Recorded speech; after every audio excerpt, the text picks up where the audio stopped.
Hey guys, it's Emma. And Maggie. And welcome back to another episode of Love Ya Bye. Today's guest is a functional medicine dietitian and women's health specialist. She has her own amazing website and podcast, and we're so excited to have her on the show. Emma and I also both have personally worked with her in the past, so I'm super excited for you guys to meet Jillian Greaves.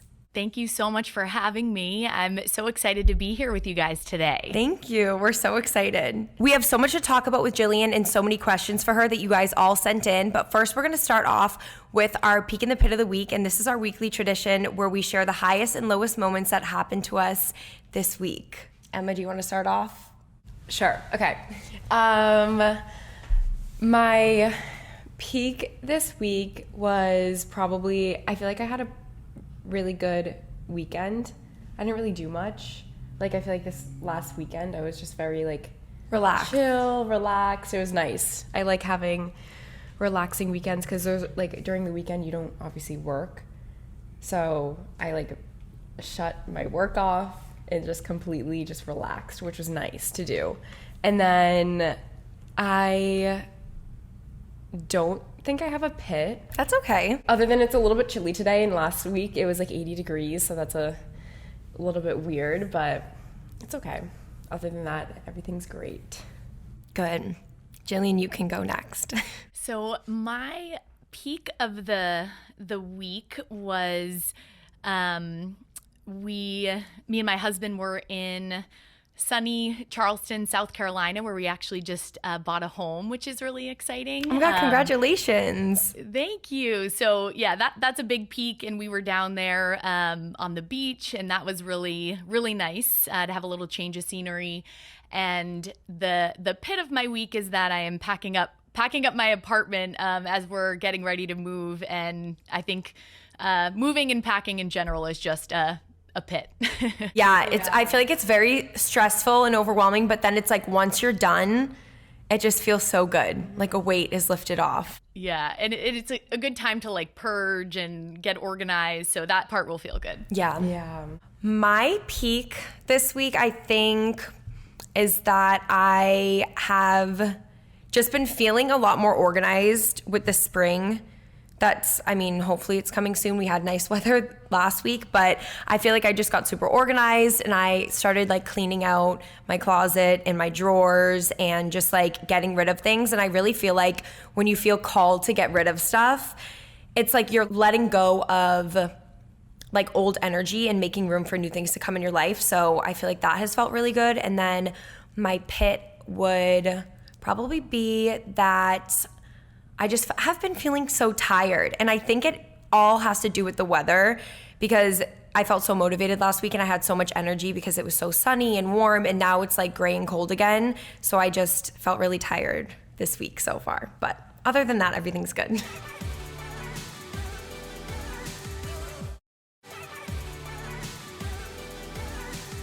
So Jillian, you are a functional medicine dietitian and women's health specialist. What does that mean in terms of the help, services, and education you provide for your clients? Yeah, so that's a great question. And what this title really means is that the way that I work with women is through taking a root cause approach. So in our current healthcare system, when women are struggling with symptoms, say things like acne, PMS, bloating, or constipation, they're often dismissed by providers, or they're just offered a Band-Aid solution to, suppress those symptoms. And in the work that I do, I'm digging a little bit deeper and actually helping women to identify and heal the root causes that are driving the symptoms in the first place. So really understanding the why, or why are these symptoms happening? And in terms of how I do this work with women, this really involves using things like advanced testing, supportive nutrition therapies, lifestyle strategies, and supplements as the first line of intervention for really bringing the body back to balance. And it's really my mission to help women get back in the driver's seat of their health, to feel confident in how to support their body, how to eliminate symptoms, and really to be able to show up in life fully, without restrictive dieting and, restrictive plans. I love that that's your approach to everything, because I feel the same way. I feel like nowadays you go to the doctor if you have any sort of symptom and they just prescribe you medication and just give you something to like cover up the symptoms that you're feeling without actually like getting to the root cause. And something that I feel like we have always kind of like been more on like the supportive side of just healing like naturally, because I feel like with food and supplements, like you are able to help your body so much more than you realize. And was there anything that inspired you to become a dietitian and health specialist? Like, how did you even know that this is what you wanted to do and how to start out in this field? Yeah, so great question. And, originally when I became interested in nutrition and, becoming a dietitian, I had a family member. So I was a sophomore in college, and I had a family member that was sick and was working with a dietitian at the time, who was really, really integral in his healing process. And that was kind of the first time that my eyes were open to really the healing power of food and supplements and lifestyle. So that was kind of what got me started on the path to becoming a dietitian. And over time, I just got, deeper into this space, and eventually I actually dealt with some of my own personal health issues that really motivated me to go deeper into the functional medicine world. So getting trained to do that deeper root cause work, and really to support women and to specialize in women's health. And a very long story short, I was on hormonal birth control for like over a decade, and started experiencing a lot of really unpleasant symptoms that I didn't understand, despite feeling like I was doing all the things and eating healthy and exercising. And when I started to learn more about, birth control and female physiology and functional medicine, I was like, oh my gosh, there is such a massive gap in our current healthcare system in terms of the way that women are supported. And I experienced that firsthand. And my health journey spanned over many years in terms of doing a lot of self-research, getting more training, and, eventually getting to a place where I was able to eliminate the symptoms I was experiencing. But I felt like, this is really my calling in terms of providing women with the support that I wished I had had when I was struggling on my own health journey. Because we have worked with you personally, you are amazing at what you do. And I feel like nowadays I keep seeing, especially with like TikTok becoming so popular, I see a lot of people talking about just symptoms that they're experiencing because they have gotten off of birth control. Like, it's so popular right now. I keep seeing it all over, and I just feel like there is so much that comes from it that you may not even realize. So I am excited to talk about that a little bit today.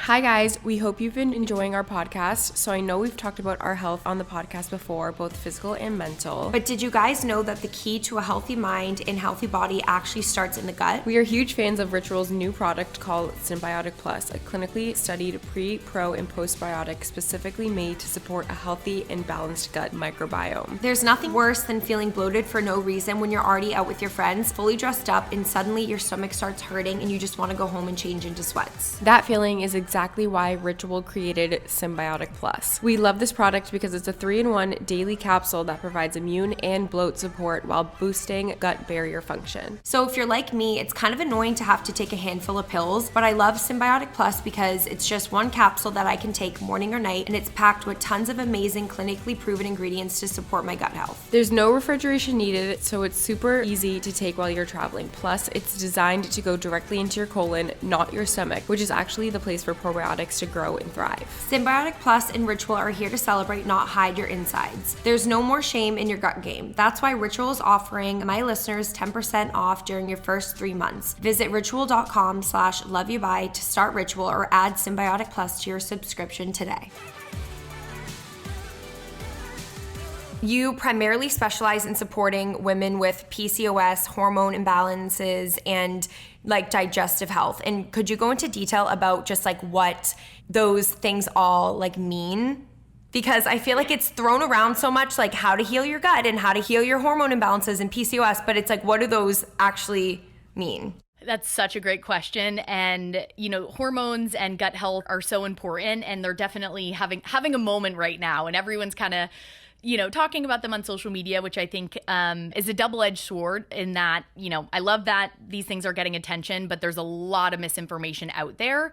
So in terms of PCOS specifically, so just to kind of speak to that first, so PCOS stands for polycystic ovarian syndrome. And this is a hormone and metabolic condition that impacts an estimated 1 in 10 women and maybe more. So it's like super, super common, and it can lead to a lot of unpleasant symptoms like irregular or totally absent cycles, issues with hormones that can drive things like cystic acne, head hair loss, unwanted hair growth, fertility challenges, shifts with weight. So that's kind of the PCOS piece. And I support a lot of women with PCOS in my practice since it's super, super common. And to speak to kind of the hormone and gut piece specifically, so with hormone imbalance, essentially, we have a variety of hormones in our body, sex hormones, stress hormones, blood sugar hormones, thyroid hormones. And when things are out of whack internally, hormones respond to that. So hormones themselves are rarely ever the problem. Usually there is something that the hormones are responding to. And this could look like acne, anxiety. It could manifest as really miserable periods, so like significant PMS, heavy periods, multiple days of the month where you just don't feel like yourself or you're super symptomatic. And with gut issues, the gut impacts the body systemically. But when we think about gut issues, we most often think about like digestive issues, right? So constipation, loose stools, bloating, heartburn, GERD. So those are some of the common things that we think about. But the gut also plays a really big role in things like skin health. So if there's imbalances in the gut, we can see that show up as acne, eczema, dermatitis, rosacea. The gut really impacts our brain and our mood and mental health. So we can see things like depression, anxiety, other mood disorders. So there's a lot of different symptoms that you can kind of pack into gut issues or hormone issues. And ultimately, everything is very connected in the body. But I would say that the biggest things I am seeing in the types of symptoms that I am supporting with women really involve issues with the period, issues with their thyroid, and a lot of skin and digestive specific symptoms. What would you recommend for people who are experiencing some of what you talked about? Like, what would be the next steps for you to recommend how they should like start their healing journey? Because like it's so hard. I like what you just talked about. Like I have had cystic acne. I mean, it's cleared up a little bit over the past few months, but like I just experienced it out of nowhere. I went from having like completely clear skin since the last time I worked with you, and then it just like came out of nowhere. And there's just been like different things that have gone on. So yeah, what would you recommend that people like do as a next step? Great question. So the first thing that I would recommend any individual do if they're experiencing any of these symptoms that we're mentioning, acne included, is to start with the fundamentals. Start with the basics, because I think in our world, we are often falling victim to like shiny object syndrome, where we're like, oh, this, person is taking this supplement, or they're, trying this potion or plan. And we end up kind of missing the forest for the trees. And we really need to build a supportive foundation first and foremost with our nutrition and lifestyle to get a sense of, all right, how are we feeling when things are actually well supported? So we've talked about this a lot. You guys could probably like teach a class on this now, but step number one with supporting the gut and hormones, in my opinion, is balancing blood sugar. So focusing on, meal frequency, eating consistent meals throughout the day, and also meal composition. So making sure that we're having really well-rounded meals that contain a protein, a starchy carb, veggies, healthy fats, and keeping that blood sugar stable throughout the day. If blood sugar is imbalanced or we're kind of riding that blood sugar roller coaster throughout the day, it is going to be impossible to heal the gut or hormones. So I'd say focus on the basics with nutrition, making sure we're eating enough. Something I see so often in my practice is women that are just under eating. And oftentimes it's unintentional, right? So they're not even maybe aware that they're under eating. But under eating is a significant stressor on the female body, and it can really dysregulate hormones. So balance blood sugar, make sure we're really nourishing the body, and taking in enough energy from food. And then thinking about some other fundamentals like our sleep schedule, and if there's any opportunities to make sure that we're getting enough sleep and that sleep timing is appropriate. Focusing on things like eating hygiene. This is like the least sexy thing to talk about ever, but how you eat actually really significantly impacts your body's ability to digest and absorb nutrients from food. So, paying attention to how quickly you're eating, if you're chewing your food thoroughly, if your body's in a stressed out state when you're eating, and just making some small tweaks to make sure that that foundation is really well supported before like diving into deeper interventions. Yeah, and just being like super mindful. I like noticed today I was eating and I was like multitasking and on my phone, and I'm like, wait, I like should not be doing this at all because this isn't gonna help. And what about like testing? Because I know I did the test called the Dutch test. Emma, you did. Oh my God. I know you did something like super intense because you had like really bad stomach problems. Yeah, where I was just always bloated. So I did the Dutch one too, and I also did a stool test. Okay. Which was like. But I feel like your bloating like has completely significantly decreased, and like you. Still. I still am fine. Yeah. Yeah. Like I'm good now. So the test that you guys are referring to it's a stool test, a poop test, essentially. I do GI map stool testing in practice. It's a very humbling experience to have to do your own stool collection, but it provides a lot of really comprehensive data around what's going on with microbes in the gut, the balance of bacteria and fungus and yeasts. And it also helps us to assess, your digestive capacity, inflammatory markers, all sorts of really great things. And the Dutch test that you mentioned is my favorite hormone test. It's really the most comprehensive hormone test out there. And what that looks at is your sex hormones, your stress hormones, and how they're actually being, broken down and processed in the body, which can give us a lot of really valuable information. And as both of you have experienced in our time working together, we focus on the foundation first, right? So we build that supportive foundation with the blood sugar, the sleep, the nervous system, the eating hygiene. And then we bring in this deeper data to really understand the why. Why are we experiencing, these chronic symptoms? And we can use that data to bring in, supportive nutrition interventions, targeted supplements to really help bring the body back to balance.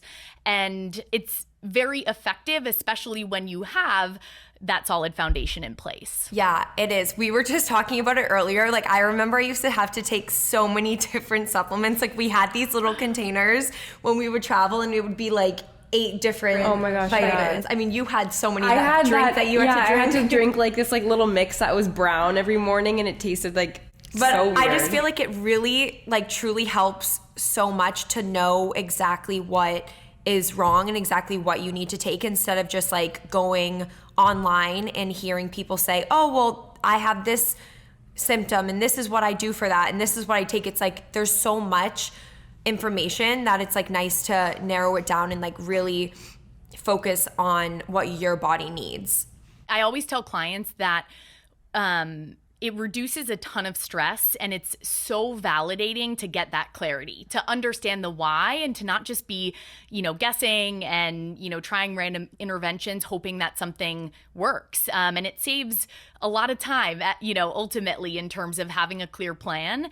And the goal too is not to be on all of these supplements long term. Really, most of what, we used and what I use with clients, supplement wise, are therapeutic. So what that means is we're using them for a shorter period of time alongside the diet and lifestyle interventions to really move the needle. But we want to get women to a place where, they're maybe taking some foundational things that support their body, but they no longer need those other therapeutic supplements, and their body can kind of sustain all the improvements that they've made. Yeah. And also, what are some misconceptions and misinformation that you've been seeing online about hormone imbalance and digestion that you think is important to clear up? Because I feel like a lot of people say you need to be gluten-free or dairy-free, and just saying oh, don't eat eggs, don't eat this, don't eat that. I feel like there's so much. Is there anything that you want to clear up? Oh my gosh, where do I begin with this one? I could go on about this for sure. So I think, to your point, one of the biggest problems I'm seeing is the focus on elimination. So, the fixation on, okay, I must remove X, Y, and Z food in order to heal my gut and hormones. Is it possible that someone is, sensitive or intolerant to dairy or has a sensitivity to gluten? Absolutely, yes. However, the elimination of foods should never, ever, ever be the first line of intervention. I always tell clients that if anyone recommends that they eliminate a food or a laundry list of foods before they've built that supportive foundation and without having test data to support that, that's a massive red flag, in my opinion. No one is going to heal their gut and hormones coming from a place of restriction and elimination. So what we really want to think about is nourishment, right? How can I nourish my body and bring things back to balance? And what we are often doing in practice is actually liberalizing people's diets. So helping them to bring foods back in. And the goal is to really eliminate symptoms and to have the most liberal diet possible at the end of the day. Certainly, again, if there's outward things that are aggravating symptoms, maybe, you pause on those temporarily, but using the gut and food sensitivities as an example, if someone actually is experiencing or developing food sensitivities, at the end of the day, food is not the problem. The environment that food is going into is the problem. And what we need to do is heal the gut so we can bring in more foods. We can be super liberal with the diet because we know that dietary diversity is so key for supporting, a healthy gut microbiome. So the fixation on elimination is probably one of the biggest problems that I am seeing in, the social media world and in conversations around gut health and hormones. I agree. I feel like I experienced all of these symptoms that I had never had before after I cut out so many things. I remember this was 4 years ago. I stopped eating dairy completely because everyone was saying it's so bad for you. And then I got really bad cystic acne when I went dairy-free and I was eating very plant-based. I stopped eating all animal protein. And same with you. I feel like I had so many problems, and I feel like it's just been crazy since then. So that's a common one too with, going fully plant-based. And I very much believe in bio-individuality, and every individual is unique in terms of what's going to make the most sense and be supportive for their body. But to speak to what you mentioned specifically about, okay, I cut out the dairy, I cut out the animal products, and now I'm getting all this cystic acne. When we don't have enough protein and enough quality protein in the diet, typically that has a big impact on blood sugar, right? So then we're riding that blood sugar roller coaster, and that directly stimulates, sebum production, and it can drive some imbalances with hormones that create that cystic acne. Moving on from food and all of those things that we just talked about, what are just some things that are your favorite to do to unwind and just reset after you've had like a busy day, because like you talked about before, a lot of it has to do with just like your life overall. And I know like stress levels, what we've talked about before, that has a huge impact on just the way that you feel. So what are some of your favorite things and like things you recommend to reset? I love that question. And, I will highlight again, the nervous system and stress plays such a big role. If there's a lot of dysregulation there, it's going to be hard to see, true progress with healing symptoms.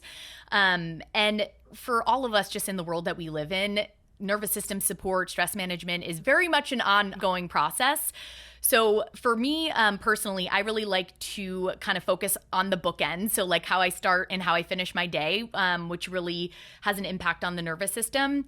And I would say currently my favorite ways to kind of unwind at the end of the day are weather permitting, taking a nice walk outside. So getting fresh air, just some like really gentle movement, and listening to some fun music or like a great, podcast. And then in the evening, I really like to shut screens off about 30 to 60 minutes before bed, so I can do a little bit of pleasure reading. And I'm also a big fan of nervine teas, so teas that contain herbs that help to calm the nervous system. Ooh, what are your favorite teas? So I'm a huge fan of, and this is a brand you can find at a lot of grocery stores, Traditional Medicinals. They're a great quality tea company, and they have a nighttime or like nighty-night tea that is super amazing, and it has all sorts of great herbs like, chamomile and lemon balm and valerian root. So I would say that's a favorite currently. I need to get that. Yeah, me too. I need to get back into the routine of like drinking tea, not going on my phone, and just like really unwinding, because I feel like it does really affect like stress levels and stuff like that. Yeah, and it's hard. It's hard in the world that we live in, and it takes, a little bit of intention and just like building new habits. And, everyone falls out of those habits sometimes, myself included. So I'm always like revisiting things and, kind of working on my supportive routines too. So you're not alone there. Yeah, and I swear, like when you are looking at like all the things that you should be doing, like it can be intimidating for people at first, but then once you like get into that routine and you feel how good that it makes you feel, like after you make those changes, it's almost like addicting, like you want to keep like doing it every single day. Yeah. And what would you recommend for people who are like looking to start off just like a simple routine that they can do if they're just dealing with some of the symptoms that you've talked about, just like maybe like 3 to 5 things that they can start off by doing? Yeah, so I would say, and again, these are not going to sound like the sexiest or most exciting things, but those are often the most impactful. So I would say, first and foremost, start your day with a really well-rounded breakfast within the first hour or two of waking. That breakfast is what is going to anchor your blood sugar and anchor your nervous system for the rest of the day. We actually have data that's found that women that skip breakfast or skimp on breakfast produce much higher levels of stress hormones in the afternoon and throughout the rest of the day. So anchor yourself with a really supportive, well-rounded breakfast in the morning. I think that's a great thing to focus on.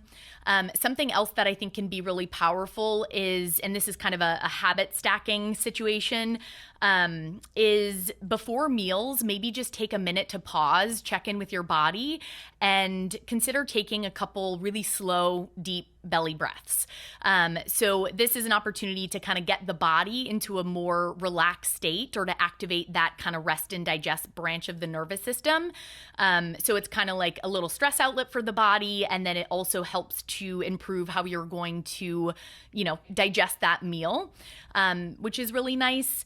And then the 2 other things I would mention would be, if possible, getting a little bit of sunlight and maybe some gentle movement in the form of walking in the morning. If you can't do it in the morning, maybe it's at another point in the day. But sunlight is medicine. It's so, so important for our hormones, our circadian rhythm.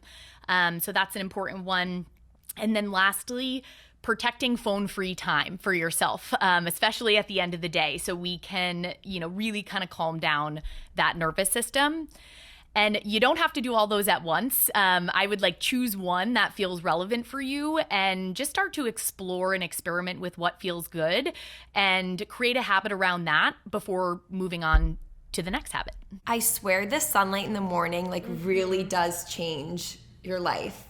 I notice the days that I bring out my dog in the morning, because my boyfriend and I switch off. He'll bring them out in the morning and then I'll bring them out. But the days that I do and I just feel the sun on my face, I just feel so different throughout the day. Oh my gosh. It makes a huge difference. It does. So the sunlight, when we get it into our eyes, and it doesn't have to be for a long time, you can pop outside for 5, 10, 15 minutes. And when we absorb sunlight into our eyes, particularly in the morning, it basically it's a big regulator again of circadian rhythm, so kind of how our body is operating internally, but it stimulates brain chemicals, right, that help us to feel calm and to have a stable mood, and it stimulates a cortisol awakening response, which helps us to feel actually energized in the morning and throughout the day, and it just feels really good when there's sun out there as well.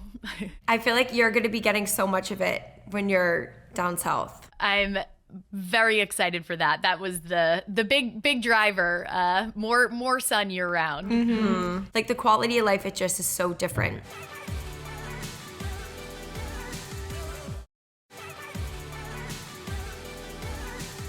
And we got so many good questions from everybody on Instagram, so we just want to jump in and answer as many as we can. And if you sent in questions, thank you so much. We love getting to hear your input, and then also including you guys obviously in the episode and the discussion. So we have so many, and we're just gonna hop right into them. Do you have any tips for girls who have heavy periods but don't want to go on birth control?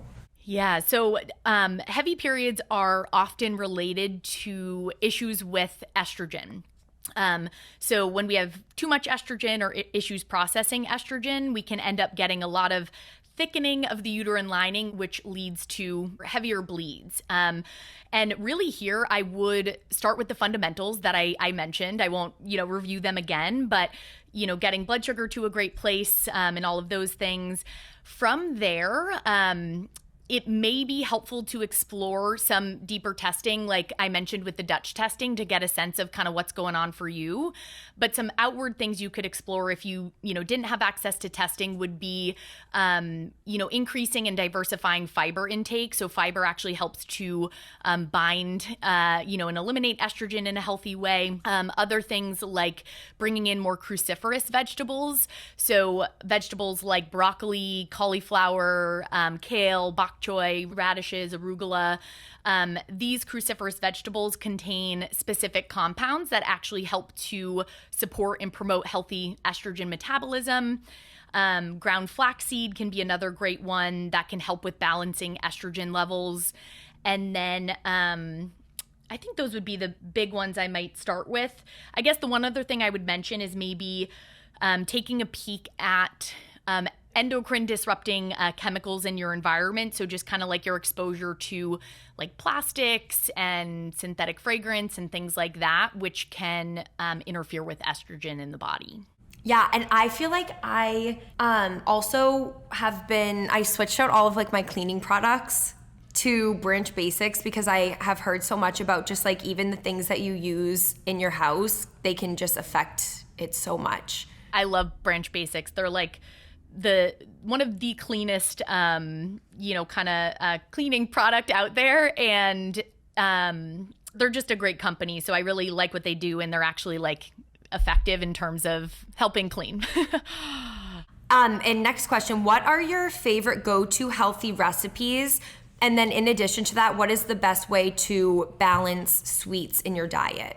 I'm a big fan of doing a little bit of, not a crazy amount, but a little bit of food prep at the beginning of the week just to make my life easier, because I don't like to have to, cook and think about what to eat, multiple times in a day. So For breakfasts, oftentimes I'll roast like a big tray of a starchy vegetable like potatoes or sweet potatoes, and I'll also throw like, some broccoli or peppers in there.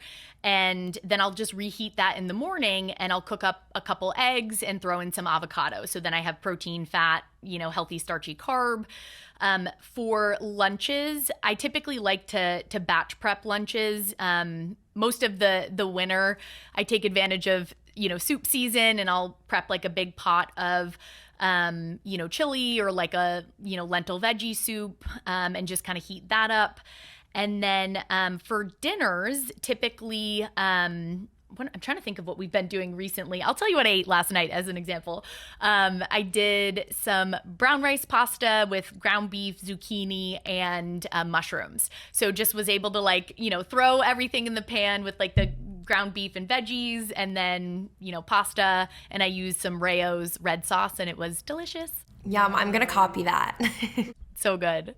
What is the best way to balance sweets in your diet? So when it comes to sweets, I think sugar and sweets are like super demonized in our world. And I feel strongly that you can absolutely enjoy sweets and still feel your best, achieve all your health goals, eliminate symptoms.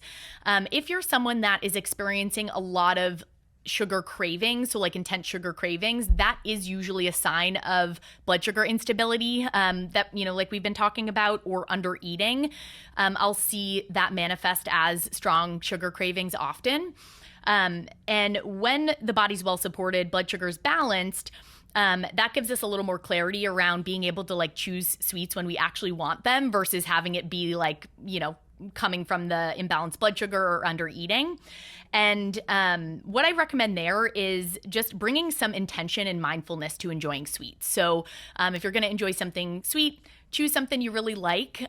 Make it a mindful experience in terms of, minimize distractions, plate your sweet, sit down, enjoy it, eat it thoughtfully, and, kind of assess how your body feels. And it's, again, very possible to eat and enjoy sweets and to achieve your goals and to feel good physically. So I'd kind of recommend, those things. The thing is with sweets is it's what I see often with women is that with the demonization of sweets, women tend to try to like restrict sweets or cut them out entirely, which usually creates this like super vicious cycle of when we are around them, we overeat them, right? So by just being intentional and allowing yourself flexibility to enjoy some fun foods, to plan to bring in a sweet into your week, that often, kind of levels the playing field with foods and gives us the ability to kind of choose and enjoy those things when we really want them. Yeah, I agree. What is the most important daily supplement women should take for hormone health? Love this question. And there are, as you guys know, there are very, very, very few supplements that I would say everyone can benefit from taking. But if there's one thing that I had to recommend for all women that would be very beneficial for both their gut and hormones and a variety of other things, it would be magnesium. Magnesium is like the miracle mineral that all of us are super depleted in. Magnesium is involved in like so many different reactions in the body, and we often don't get enough magnesium because of our soil quality. So soil's just depleted, and therefore our food is. And also stress depletes magnesium. So we're all typically walking around pretty magnesium deficient, and bringing in magnesium, usually there's a lot of different forms of magnesium. The best one that I recommend starting off that's like really well absorbed and, is nice on the gut is magnesium glycinate. And it can do wonders for the nervous system, for the gut, for your hormones, your period symptoms. So I would start with magnesium. I still take my magnesium. Me too. I just ordered a new big container of it. I love that. That like makes me so happy. Next question. Do you recommend cycle syncing for workouts or a regular routine? With cycle syncing, I think this is another thing. I don't know if you guys have seen this, but I've seen cycle syncing like blowing up on social media and TikTok. It like came out of nowhere, I feel like. I never knew about it until now. It's funny because it's so, cycle syncing, for anyone that doesn't know, is basically, the idea that we're making supportive shifts with nutrition and lifestyle based on what's happening with hormones throughout the menstrual cycle. And I am very much an advocate of making some small adjustments based on where your body is at. I think the way that it's being talked about on social media is not great, and it's kind of transformed into some type of rigid diet, of course.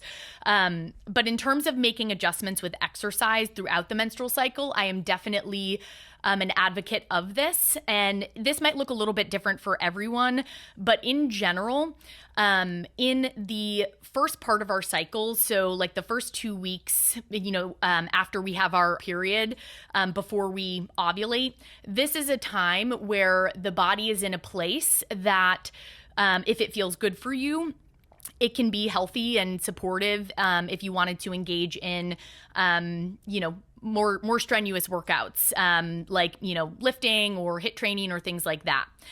In the second half of our cycle, so like the 2 weeks before we actually get our period, based on what's going on with hormones, the body is more susceptible to, big swings with blood sugar. There's more inflammation in the body at that time naturally.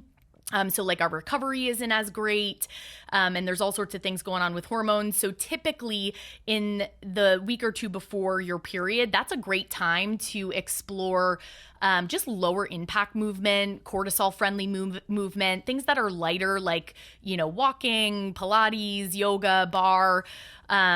What I do find often is that like women are doing the same thing with workouts throughout the entire cycle and are like dragging themselves to like HIIT classes and like crazy spin classes and, Barry's boot camp and all the things right before they get their period. And, then their periods are miserable and they feel like crap. So, I am definitely an advocate of kind of like lightening up the workouts and leaning into lower impact cortisol friendly movement in the second half of the cycle in particular. Like I had my period last week and I remember that right before I got it, we worked out with our trainer, which is more of like a higher impact workout. And I just remember that day, like I was like, oh my gosh, like my body is just so tired. And like after I just like felt like, I just felt like I needed to go home and sleep. And because then I was also just, your period, my your period was cramps were really so bad for my periods only really last like 4 days and they're pretty light. But all I remember is that I was just like cramps every single day. I felt like so bad. That's like the perfect example of what I'm describing. And your body was, kind of communicating with you, right? It was like, I'm tired. I don't know if I want to go do this like intense thing. And so yeah, perfect example there. And I think what I really like to encourage women to do is like give yourself permission to take it easy. Give yourself permission to rest. And there's often a lot of benefits to that. And it's actually super common for me to see people have, miserable periods, a lot of like cramping and things like that, when they're doing those really intense workouts, pre-period, because those intense workouts are a stressor on the body and, they induce inflammation. And if we already have more stress and inflammation at baseline based off what's going on with hormones, it's just going to amplify that. And it's not actually going to have that healthy adaptive effect that we're looking for with engaging in that exercise in the first place. I definitely need to be more mindful. The next question is, how can I increase estrogen naturally after losing my period? Yeah, so there's a lot of different reasons why someone may have lost their period. So it's hard for me to provide like super specific recommendations here, but I would say the most common thing I see with an individual losing their period is under eating and over exercising. And when we think about it at the end of the day, our bodies were hardwired for survival, right? So they want to protect us and keep us safe. And if energy and resources are scarce, one of the first things to go is often the period, because the body says, all right, it's not safe for reproduction and we have to prioritize resources to our vital organs, and the period and producing sex hormones aren't important. So, that's the most common reason I'll see those low levels of hormones and the period disappear, in which case we really need to focus on nourishment, maybe easing up on, workouts or kind of shifting the types of movement that we're doing, more rest, more nervous system support. That's probably where I'd start. If you're already doing all of those things, I'd say it probably worth, connecting with a practitioner that can dig a little bit deeper to understand why we're not getting the period. Next question is, what is your opinion on milk and dairy? Yeah, so this is like such a loaded question, but dairy in general is like very, very, demonized in our world. I feel like everyone is like, against dairy right now, but ultimately, good quality dairy in terms of like traditional dairy, so like your whole milk Greek yogurt and kefir and whole milk cottage cheese, things like that. These foods actually are incredibly nutrient dense. Some of these foods have a lot of great protein. Things like Greek yogurt and kefir have great live cultures that help with supporting the gut and the immune system.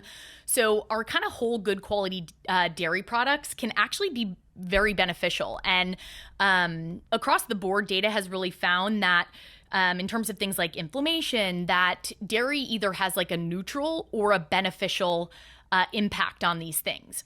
There are some individuals that can have problems with dairy, the most common issue being like a lactose intolerance, or basically what that means is our body isn't producing enough of the right enzymes to break down the sugars in dairy.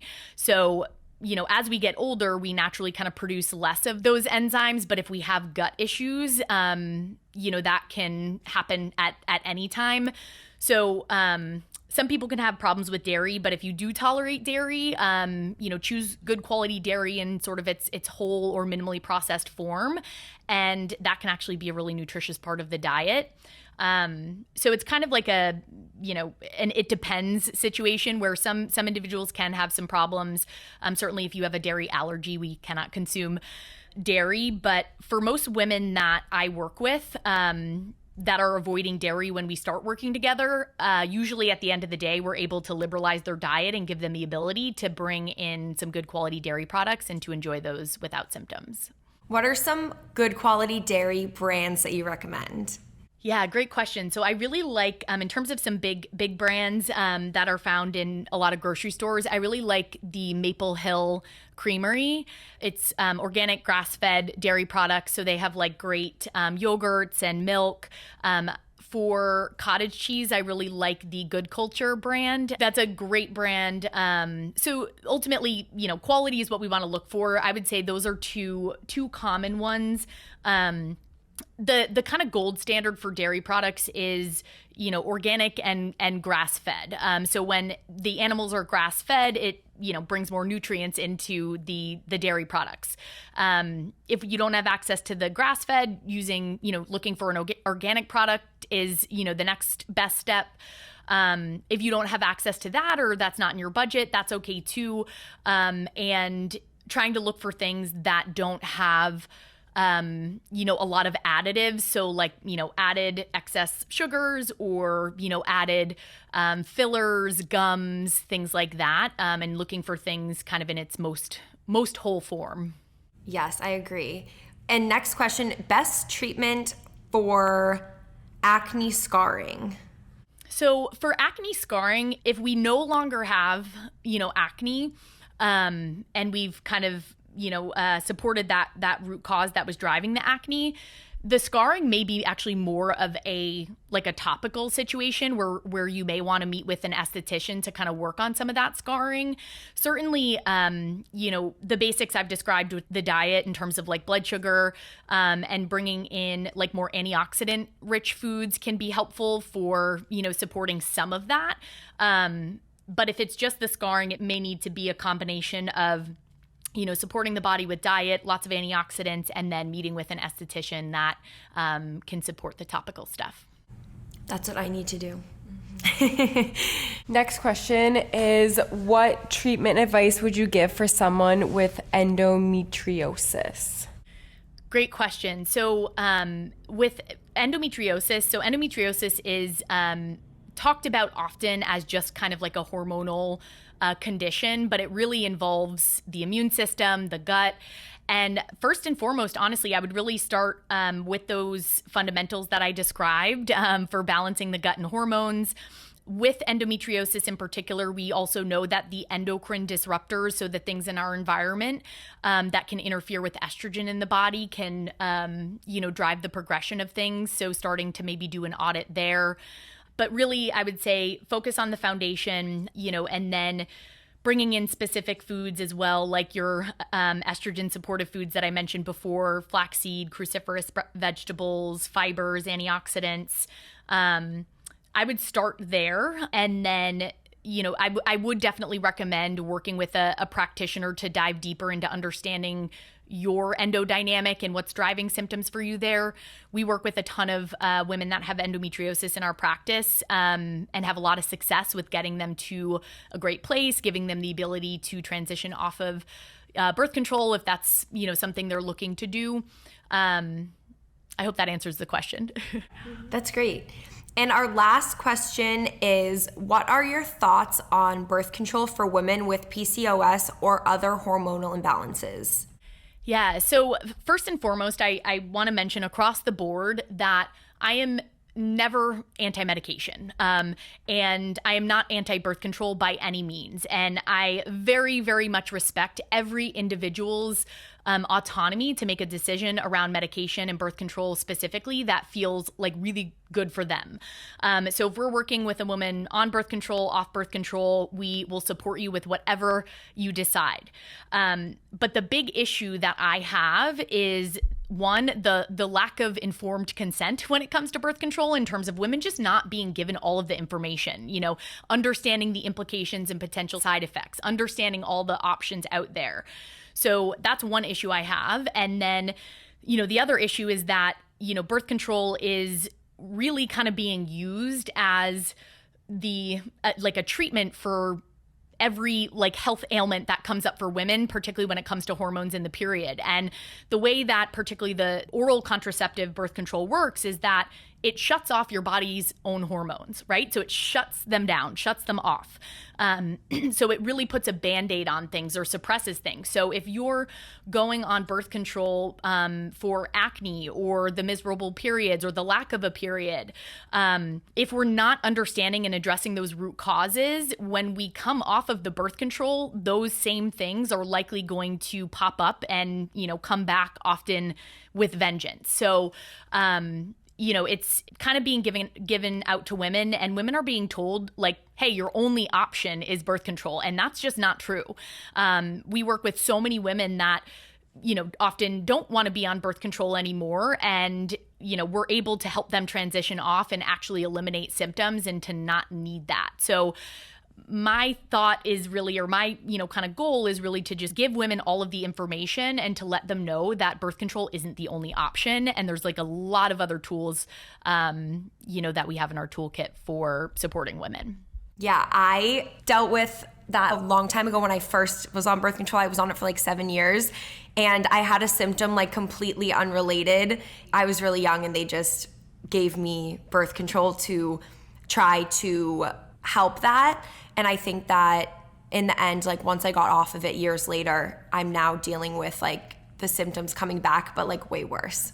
But yeah, that's really helpful. And that is it for this episode. Thank you so much for coming on. I feel like this episode was so informative, and our audience is really gonna love it. So I'm very excited. And if you just want to plug your social media and your website, anything, and any upcoming things you might have going on. Thank you so much for having me. This was really, really fun to be able to chat with you guys and your community.